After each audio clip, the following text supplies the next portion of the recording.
Olá, sejam muito bem-vindos, muito bem-vindas. E para quem está chegando agora, no mês de abril, estou falando sobre inclusão. Nem toda inclusão que parece existir realmente existe. Muitas vezes o aluno está na sala, está matriculado, está presente, mas não está de fato aprendendo.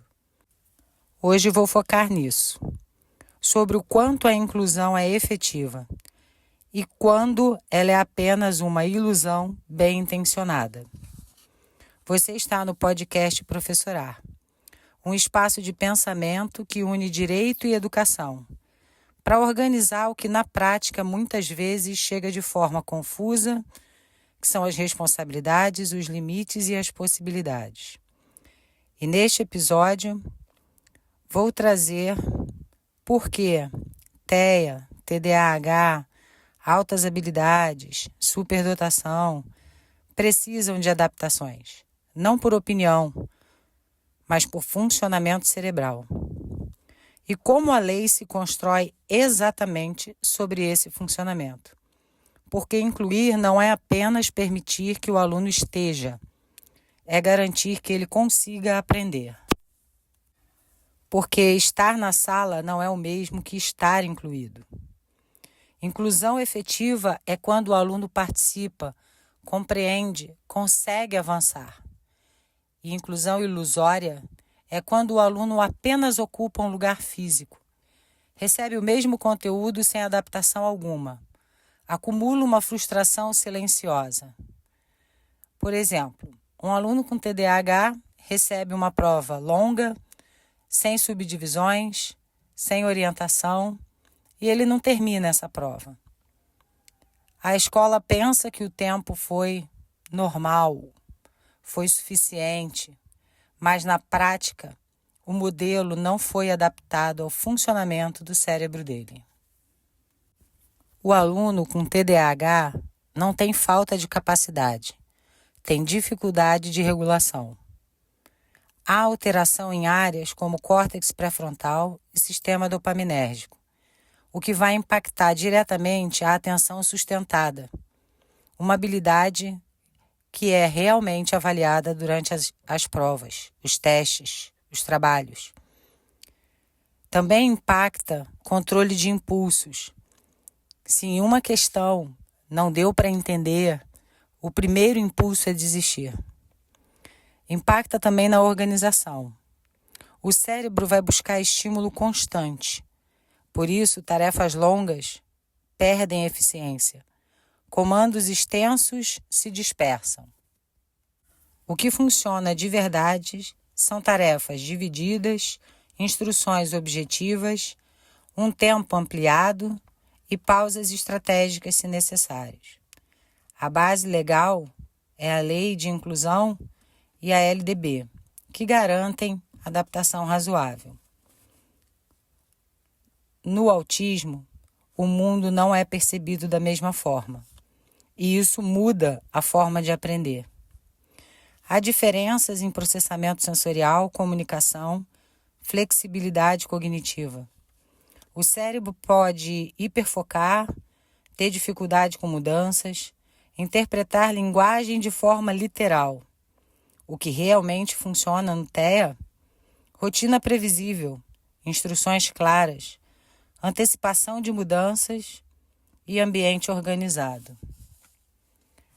Reconhecer que as pessoas com TEA têm acesso garantido à educação e suporte evita que haja um desligamento completo da forma com que ele vê a escola e perca completamente o interesse.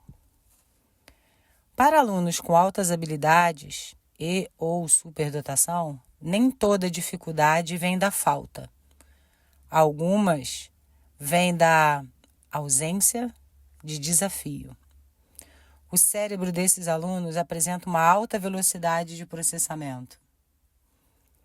Tem uma grande capacidade de abstração. Por isso que, às vezes, nem parece que estão prestando atenção nos professores. é porque eles já estão montando uma nova história com tudo aquilo que eles ouviram. É preciso complexidade. Problemas comuns são desinteresse, desmotivação e comportamento inadequado por falta de estímulo. O que realmente funciona é um enriquecimento curricular, um aprofundamento dos conteúdos, projetos desafiadores. É o direito ao desenvolvimento pleno sendo efetivamente realizado. A lei não cria privilégios. Ela responde às necessidades reais do cérebro. Vou trazer a prática. 2 exemplos para começar. Vamos considerar 2 alunos com TDAH, em escolas diferentes. Na primeira escola, o professor organiza a atividade em etapas curtas, explica o que deve ser feito de forma objetiva, ponto a ponto. Permite que o aluno faça pequenas pausas e divide essa avaliação em partes. Esse aluno vai conseguir iniciar a tarefa, manter o foco por mais tempo e concluir o que foi proposto. Ele participa, ele aprende, esse aluno está incluído. Agora vamos pensar no aluno em outra escola, que recebe uma atividade longa com muitas instruções de uma vez só. A prova é extensa e sem divisão. Não tem uma orientação, nem uma leitura intermediária. E qualquer distração é interpretada como desinteresse. Esse aluno começa, mas não termina. Vai se perder no meio da tarefa. Será constantemente corrigido por comportamento. E aos poucos começa a acreditar que ele não consegue. Esse aluno está na escola, mas não está incluído. E a diferença entre os dois não está na capacidade do aluno, está na forma de como o ambiente foi organizado. A inclusão não depende apenas do aluno, depende da forma como a aprendizagem é estruturada. Vamos pensar no caso de alunos com TEA. Considerando um primeiro aluno, em que o professor mantém uma rotina clara, as atividades são todas orientadas e avisadas de forma antecipada. As mudanças, caso precisem acontecer, elas são avisadas antes de mudar.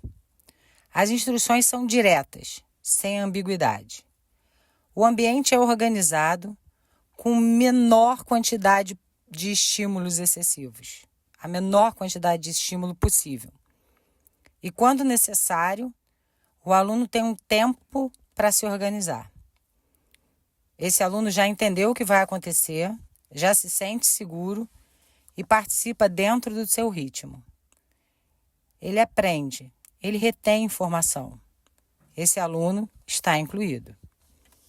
Agora considere um outro aluno, também com TEA, mas uma aula que muda constantemente e sem aviso. A cada aula uma novidade. As instruções são longas e pouco objetivas. Tem muito barulho e muita movimentação. E o comportamento do aluno é interpretado como resistência, porque ele se sente incomodado. Esse aluno se desorganiza, se sobrecarrega, se afasta da atividade. Ele não consegue acompanhar não por falta de capacidade, mas por falta de adaptação ao seu funcionamento. Para esse aluno, a previsibilidade não é conforto, é condição de aprendizagem. Agora vamos olhar para um outro cenário, muitas vezes invisível. Vou dar exemplo aqui de 2 alunos com altas habilidades. No primeiro caso, o professor percebe que o aluno termina rapidamente as atividades. Começa a se dispersar, quer sair da sala, conversa, desenha. E em vez de repetir tarefas, o professor propõe desafios adicionais. Aprofundamento de conteúdo, projetos, investigação. Esse aluno é estimulado a pensar além. Ele se mantém engajado, ele evolui. Esse aluno está incluído. Agora vamos para o segundo caso. O aluno terminou rápido. nada de novo acontece. Ele é repreendido porque começa a conversar, ele é repreendido porque não se interessa mais por aquela aula, ele recebe mais atividades iguaizinhas às primeiras que ele já fez rapidamente. Ou pior, é solicitado que ele espere pacientemente os demais. Com o tempo, ele vai perdendo interesse, se desmotiva e pode desenvolver comportamento de desatenção. E muitas vezes isso é visto como desinteresse e indisciplina. Mas o problema não é o comportamento, é a ausência de estímulo adequado. Para um aluno com altas habilidades, repetir não desenvolve, limita. Perceba que em todos os casos, o que mudou não foi a condição do aluno, não foi o cérebro de cada um, foi o ambiente. Inclusão não é sobre adaptar o aluno à escola, é sobre adaptar o caminho para que ele possa aprender. É por esses exemplos que agora eu volto na frase: a lei não cria privilégios, ela responde a necessidades reais do cérebro. E por que eu estou dizendo que a lei responde a necessidades reais do cérebro? Eu preciso voltar, trazer numa linha do tempo que a adaptação não surgiu de uma decisão isolada. Ela é resultado de um processo histórico, científico e social. E entender esse caminho ajuda a tirar uma ideia muito comum, que a adaptação é um privilégio. Ela é, na realidade, uma necessidade real e bem real. Vamos voltar um pouco no tempo aqui. Durante muitos anos, a escola foi construída por um padrão único de aluno. Quem não se encaixava era excluído, era separado ou simplesmente não avançava. A primeira virada da integração, da inclusão, foi na década de 90. Começa com um movimento importante, que é a Declaração de Salamanca. Ela traz uma ideia central de que todos os alunos devem estar na escola regular. Mas ainda havia um problema. O aluno estava na escola, mas a escola não mudava. Na segunda virada, sim. Aí não era só a integração. Era a inclusão mesmo. Com o tempo, a ciência e a educação avançaram. Teóricos começaram a mostrar que não existe um único padrão de aprendizagem. Vygotsky mostra que o aprendizado acontece na interação com o ambiente. Se o ambiente não se adapta, o aprendizado não acontece plenamente. Gardner, com a teoria das inteligências múltiplas, vem mostrar que existem diferentes formas de aprender e expressar conhecimento. Paulo Freire traz a ideia da educação como prática consciente e adaptada à realidade do aluno.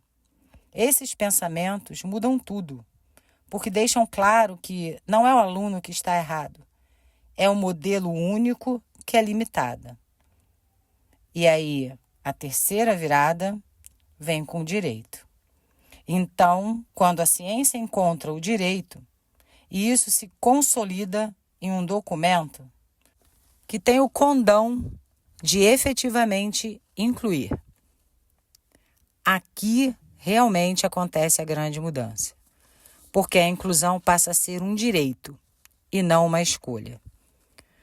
O Brasil incorpora essa convenção com força constitucional, e isso se traduz em leis como Lei Brasileira da Inclusão, Lei do Autismo, LDB, e essas leis passam a exigir acesso, permanência e aprendizagem. E para isso surge um conceito central de adaptação razoável. Porque a ciência já demonstrou, cérebros diferentes aprendem de formas diferentes. O modelo único não atende a todos. Então a lei não está criando algo novo. Ela está dizendo, se o cérebro funciona de forma diferente, o ensino também precisa funcionar de formas diferentes. A adaptação existe porque o TDAH precisa de regulação, o autismo precisa de previsibilidade, a dislexia precisa de mediação, altas habilidades e superdotação precisam de desafio. A lei não exige perfeição, exige esforço institucional, ajuste possível e inclusão total. A adaptação não é um favor da escola, é uma exigência construída pela ciência e garantida pela lei. Hoje, quando falamos em inclusão, não estamos falando de tendência, estamos falando de um processo que uniu ciência, educação e direito, e que chegou a uma conclusão simples. Tratar todos iguais não garante justiça. Adaptar é o que permite que todos aprendam. A neurociência corrobora. Cérebros diferentes aprendem de formas diferentes. E a lei transforma isso em direito de acesso real, direito de permanência e direito de aprendizagem. Ou seja, adaptação não é benefício, é condição de equidade. Em sala de aula, dentro da escola, uma sala de aula inclusiva de verdade, uma escola inclusiva de verdade, entende que alunos com TDAH precisam de uma prova dividida, com orientação passo a passo, com uma aula dividida em blocos. Que alunos com TEA precisam de rotina clara, antecipação de atividades. Que alunos com altas habilidades não estão ali só para levar bronca, que eles precisam de atividade ampliada e desafio adicional. O professor não pode ser sobrecarregado e precisa ser apoiado pela escola para que consiga realizar as adaptações. Isso é inclusão real. E quando a inclusão é negligenciada, a adaptação é negada e o acesso ao aprendizado não é realizado. Sinais de negligência são ausência de avaliações adaptadas, resistência institucional, desconsideração de laudos. Sempre ao buscar seus direitos, comece conversando sempre com a escola. Procure coordenação, direção, professores. Caso dentro da escola não se resolva nem com mediação, aí existe a Secretaria de Educação, Conselho Tutelar e Ministério Público. E aqui está o ponto mais importante desse episódio. É um direito à inclusão. Existem vários degraus a serem superados atualmente. Mas o primeiro é entrar na escola e conversar. É família, professor e escola se unir para entender o que de melhor pode ser feito por esses alunos. Porque a inclusão ela não traz um benefício só para os alunos que estão sendo incluídos com equidade. Ela vai trazer um benefício para toda a turma, independente de ter laudo ou não ter laudo. Quem hoje não se lembra de quando foi aluno e das aulas mais interessantes que teve, dos professores mais próximos? Quem não se lembra de um professor que conseguiu conversar com você, que conseguiu atingir o que você esperava? A gente sempre tem um professor que a gente lembra. Então, imagine que um aluno em sala de aula tenha um professor que esteja atuando efetivamente em inclusão e com equidade. Que aluno de todos em sala de aula não iria se lembrar dele? Com certeza. Essa escola, esse professor, eles estão fazendo um bem, estão protegendo a todos os alunos, igualmente. Antes de encerrar, eu quero fazer uma pergunta. Inclusão pedagógica O que é isso na prática? Essa é uma dúvida recorrente. E é exatamente isso que eu vou aprofundar no próximo episódio de quarta-feira que vem. Mas antes de me despedir, preciso retomar um ponto importante. Preciso entender que esse processo não é apenas conhecimento, é proteção. Porque quando você compreende como o aluno aprende o que a lei garante e o que é possível na prática, você passa a saber se o aluno ou seu filho, se o estudante está de fato sendo atendido como precisa. E mais do que isso, onde e como esse atendimento precisa acontecer. Se esse conteúdo fez sentido para você, se inscreva no canal, ative as notificações, compartilhe com outros professores, gestores e familiares. Porque esse não é um tema individual, é um tema coletivo. E aqui no podcast Professorar, não tem o objetivo de trazer respostas prontas. Tem o objetivo de organizar caminho, com responsabilidade, clareza, compromisso com a realidade da escola e das pessoas envolvidas com o cotidiano da escola. Muito obrigada por estarem aqui e no próximo episódio nós vamos responder aquela pergunta. Adaptação pedagógica. O que é isso na prática? Nos encontramos na próxima quarta-feira. Até lá!